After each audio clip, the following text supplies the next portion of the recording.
Hello everyone, you're welcome our channel. तो देखिए, आज हम इस वीडियो में जो हमारी सीरीज चल रही है बायोलॉजी का टारगेट देखिए टेलीग्राम ग्रुप पे, तो उसी का ये पार्ट नंबर 3 है जो कि हम बायोलॉजी के एमसीक्यू भी वहाँ टेलीग्राम ग्रुप पे करा रहे हैं। तो देखिए, ये है कि यहाँ पे आप ये नोट्स हम बता दें, एनसीईआरटी प्लस लुसेंट घटना चक्र से बनाए, लुसेंट घटना चक्र एनसीईआरटी से हैंडरिटन नोट्स हैं जो कि पीवाईक्यूज को एनालिसिस करते हुए जो इम्पोर्टेंट चीज़ें हैं एग्जाम के पॉइंट ऑफ व्यू से, ये यहाँ हमने नोट्स की हैं। तो देखिए, आप सबसे पहले एक बार बेसिक बना के पीवाईक्यूज को एनालिसिस करिए अच्छे से, फिर लुसेंट और घटना चक्र को पढ़िए और उसके बाद एक नोट्स बनाइए, क्योंकि अभी हमारे पास टाइम है तो हम अच्छे से नोट्स भी बना सकते हैं। लास्ट टाइम जब एग्ज़ाम नियर होता है, 1 मंथ बचता है, तो हम अच्छे से इनको रिवीजन कर सकते हैं वहाँ पे। तो देखिए, आज का जो हमारा पार्ट 3 है वीडियो में, इसमें हम देखिए आज क्या क्या देखेंगे। तो जितने भी पोषक पदार्थ हैं हमारे शरीर के लिए, कार्बोहाइड्रेट, वसा, मिनरल्स, प्रोटीन्स, इससे जितने भी एग्जाम्स में प्रीवियस ईयर क्वेश्चन बने हैं और किसका क्या बॉडी में काम है शरीर में, तो वही सब देखेंगे। कार्बोहाइड्रेट्स के कितने फंक्शंस होते हैं, सोर्स क्या हैं इसके, और टाइप्स इसके कौन कौन से हैं, और यही सब क्वेश्चंस देखेंगे। तो चलिए यहाँ हम आज के ये क्वेश्चंस देख लेते हैं। और देखिए, ये आने वाले सभी एग्जाम्स यूपीपीसीएस, आरओ, यूपीपीसीएस 2025, या आप कोई भी वनडे एग्जाम्स दे रहे हो तो फॉलो कर सकते हो इनको। और बाकी का आप सभी एमसीक्यू, यही क्वेश्चंस के एमसीक्यू फॉर्म में आपको टेलीग्राम ग्रुप पे देखने को मिलेंगे। तो वहाँ से आप खुद को एक बार जांच भी सकते हो कि हमारा कितना सही हो रहा है स्कोर। और जितना भी हमारे पास टाइम है अच्छे से रिवीजन करिएगा। बाकी का चलिए यहाँ क्वेश्चंस देख लेते हैं। तो देखिए, प्रोटीन पोषक पदार्थों के बारे में बात कर लें तो पोषक पदार्थ के बारे में सबसे पहले कार्बोहाइड्रेट्स की बात करेंगे। इसके 3 टाइप्स होते हैं, और 3 टाइप्स कौन कौन से होते हैं उन सभी को देख लेते हैं। तो मोनोसैकेराइड, डाइसैकेराइड, पॉलीसैकेराइड। और अगर आपको नोट्स अच्छे लगे तो अपना फीडबैक भी दीजिए। और बाकी का चलिए यहाँ करते हैं। देखिए, इस मोनोसैकेराइड में क्या क्या होता है, तो ये ग्लूकोज, लैक्टोज और मोनोज, ये सभी मोनोसैकेराइड्स होते हैं कार्बोहाइड्रेट्स के। वहीं डाइसैकेराइड की बात कर लें, पूछ लिया जा सकता है एग्जाम में, डाइसैकेराइड कौन कौन से होते हैं, तो ये माल्टोज, सुक्रोज और लैक्टोज होते हैं। वहीं पॉलीसैकेराइड की बात करें तो ये स्टार्च और काइटिन, ये पॉलीसैकेराइड होते हैं। वहीं का यहाँ पे हम बात कर लेते हैं कार्बोहाइड्रेट्स के जो फंक्शंस होते हैं, इनके फंक्शंस की बात करें तो ये हमारे शरीर को एनर्जी प्रोवाइड कराते हैं कार्बोहाइड्रेट्स, और विटामिन सी का भी निर्माण करते हैं। वही न्यूक्लिक एसिड का भी निर्माण करते हैं, ये एसिड का भी निर्माण करते हैं कार्बोहाइड्रेट। और देखिए, कार्बोहाइड्रेट्स के सोर्स की बात कर लें, इसके कौन कौन से सोर्स हैं। जो देखिए, कार्बोहाइड्रेट्स का एक वो भी है कि जो तुरंत ऊर्जा प्रदान करते हैं, वही कार्बोहाइड्रेट्स में होते हैं। तो देखिए, गेहूँ, चावल, मक्का, बाजरा और आलू, शकरकंद, शलजम, ये सभी कार्बोहाइड्रेट्स प्रदान करते हैं और इसके सोर्स हैं। और यहाँ देखिए, बात कर लेते हैं कुछ पॉइंट्स की, जो कि ग्लूकोज, फ्रक्टोज को मिलाने पर सुक्रोज बनता है। ग्लूकोज और फ्रक्टोज को मिलाकर सुक्रोज बनता है। और वहीं पूछ लिया जाए माल्टोज किस किस के मिश्रण से बनता है, तो ये ग्लूकोज के मिश्रण से माल्टोज बनता है। वहीं ग्लूकोज की बात कर लें, यहाँ लैक्टोज की बात कर लें, तो देखिए, लैक्टोज नामक जो है दूध में मीठापन होता है, वो लैक्टोज के ही कारण होता है। तो ये ग्लूकोज और गैलेक्टोज को मिलाकर लैक्टोज बनता है। अब आगे नेक्स्ट देख लेते हैं। तो देखिए, यहाँ प्रोटीन्स के बारे में जितने भी एग्जाम में क्वेश्चंस बन सकते हैं वो सभी यहाँ पे एक जगह लिए हैं। तो देखिए, यहाँ बात कर लेते हैं प्रोटीन्स। प्रोटीन शब्द का पहली बार प्रयोग किसने किया, तो ये जे बिजेलियस ने सबसे पहले प्रोटीन शब्द का प्रयोग किया था। और देखिए, ये इसके बारे में कंपाउंड द मोएड बाई, इसमें एमिनो एसिड की बात करें तो इसमें 20 एमिनो एसिड होते हैं। और ये क्वेश्चंस यूपीपीसीएस आरओ 2021 वाले एग्जाम में यहाँ से क्वेश्चन था। और बाकी का आप कोई भी टीचिंग एग्जाम दे रहे हो तो वहाँ भी यहाँ से आपको क्वेश्चंस देखने को मिलेंगे साइंस सब्जेक्ट से। तो देखिए, यहाँ सभी प्रोटीन्स में नाइट्रोजन होता है। प्रोटीन्स में जितने भी प्रोटीन्स हैं सभी में नाइट्रोजन होता है। यहाँ बात कर लेते हैं सोयाबीन और मूंगफली में। सोयाबीन और मूंगफली में देखिएगा प्रचुर मात्रा में प्रोटीन्स पाया जाता है। और यहाँ देखिए ह्यूमन बॉडी में 20, ये देखिए ये क्वेश्चन मोस्ट इम्पोर्टेंट है, आप इसे नोट डाउन भी कर सकते हो। तो ह्यूमन बॉडी में बेसिक 20 टाइप्स के विटामिन्स पाए जाते हैं। तो वो 20 टाइप के विटामिन्स किस तरीके से बॉडी लेती है, तो 10 टाइप के तो शरीर बॉडी खुद से ही बनाती है। 10 टाइप के शरीर में ही अपने आप शरीर में ही बनते हैं, और बाकी का जो 10 टाइप हैं वो बॉडी बाहर से भोजन के द्वारा, खाने के द्वारा बॉडी को प्राप्त होते हैं। यहाँ अब नेक्स्ट क्वेश्चन देख लेते हैं। तो यहाँ देखिए प्रोटीन के टाइप की बात करें, प्रोटीन के टाइप्स कितने होते हैं, तो ये 3 टाइप्स में होती है। तो इन सभी टाइप्स को इसमें देख लेते हैं। तो देखिए सरल प्रोटीन होती है, संयुग्मी प्रोटीन और व्युत्पन्न प्रोटीन, ये 3 प्रकार की होती है। और यहाँ पे देख लेते हैं सरल प्रोटीन्स के क्या क्या कार्य हैं। तो ये केवल एमिनो एसिड से बना होता है। सरल प्रोटीन है जो कि हमारी बॉडी के लिए उपयुक्त है, वो सरल एमिनो एसिड से बना होता है। वहीं संयुग्मी की बात कर लें तो ये अणु से भी बना होता है। और व्युत्पन्न की बात करें तो प्रोटीन्स, पेप्टोन और पेप्टाइड व्युत्पन्न प्रोटीन्स में आते हैं।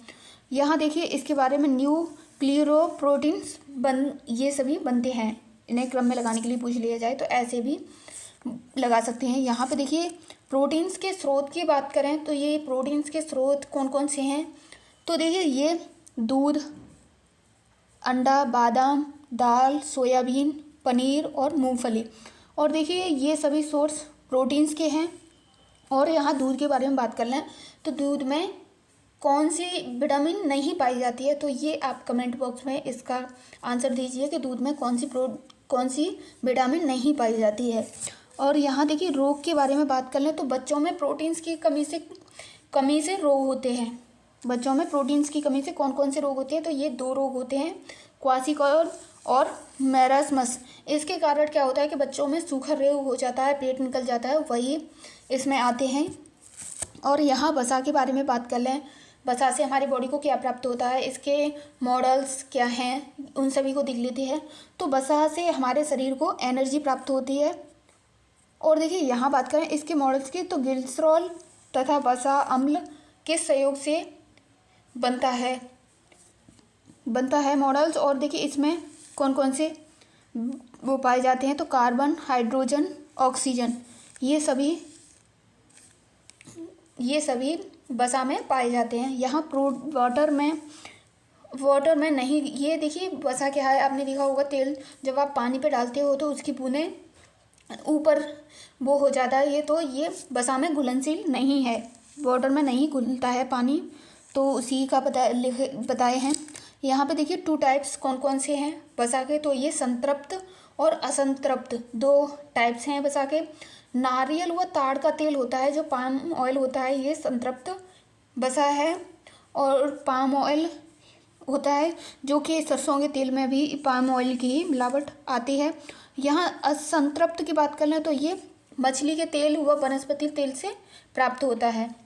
नोट इसके बारे में देखिए, स्टैंडर्ड फैट्स यूज कम करना चाहिए क्योंकि ये कोलेस्ट्रॉल को बढ़ा देता है। ये ताड़ का तेल, पाम का तेल है, ये कोलेस्ट्रॉल को बढ़ा देता है।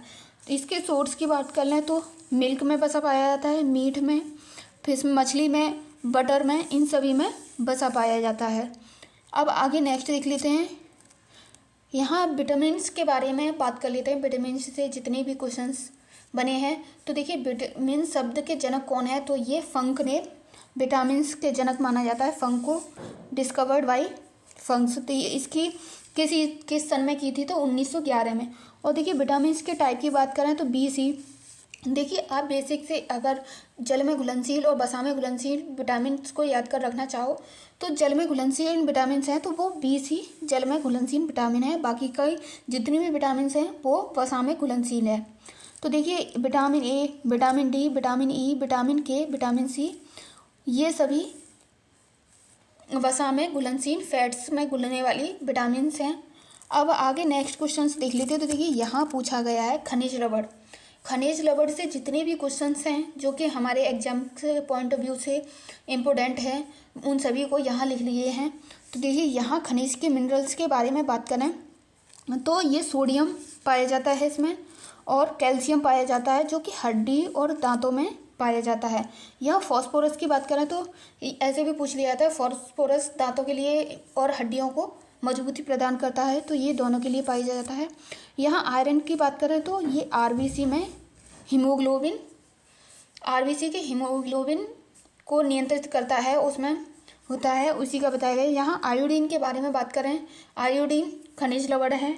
और देखिए इसके वाटर टोटल वेट का बात करें तो 65 से शरीर में कितना वाटर होता है इसके बारे में बात करें तो शरीर जो हमारी बॉडी है उसका 65 से 75% भाग पानी होता है, जो कि निर्जलीकरण होता है। इसकी कमी से निर्जलीकरण हो जाता है। आगे नेक्स्ट क्वेश्चंस देख लेते हैं। अब यहाँ हम कुछ क्वेश्चंस जो मानव रोग होते हैं, ह्यूमन बॉडी में जो डिजीज़ होते हैं उनके बारे में बात कर लें। तो देखिए यहाँ ये मोस्ट इम्पोर्टेंट है। यहाँ पे देखिए बैक्टीरिया से कौन कौन से रोग होते हैं उन सभी को एक जगह देख लेते हैं। तो देखिए बैक्टीरिया से प्लेग, निमोनिया जो होता है वो बैक्टीरिया के से ही होता है। सिफिलिस, गोनोरिया, टिटनेस, हैजा, टाइफाइड और टीबी, डिप्थीरिया, ये सभी रोग बैक्टीरिया के द्वारा होते हैं। और देखिए जो वायरस के द्वारा होते हैं कुछ रोग, उन्हें भी देख लेते हैं। तो वायरस के द्वारा देखिए एड्स, और देखिए एड्स का जो परीक्षण किया जाता है, टेस्ट किया जाता है, वो किससे किया जाता है तो एलिसा परीक्षण के द्वारा किया जाता है। और हर्पीज, रेबीज, ट्रैकोमा, खसरा, इन्फ्लुएंजा, चेचक, ये सभी रोग वायरस के द्वारा होते हैं। अब आगे यहाँ देखिए प्रोटोजोआ से जो रोग होते हैं उन सभी को क्वेश्चंस देख लेते हैं। मोस्ट इम्पोर्टेंट चार्ट है ये, आप अच्छे से इसका रिवीजन कर लीजिए जितना भी हो पाए।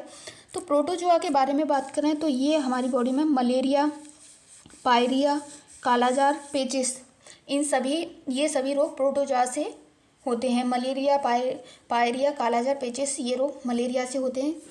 और यहाँ आनुवांशिक रोग की बात करें तो ये इसके बारे में देखिए, इसके बारे में बात करें तो जो पटाऊ सिंड्रोम होता है वो आनुवांशिक रोग है।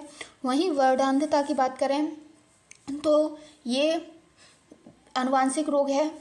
और यहाँ पे देखिए वर्णांधता की क्या पहचान है कि अगर आपको जिनकी आँखें नीली होती हैं उन्हें रेड और ग्रीन कलर नहीं दिखाई देता है, तो वही वर्णांधता होता है।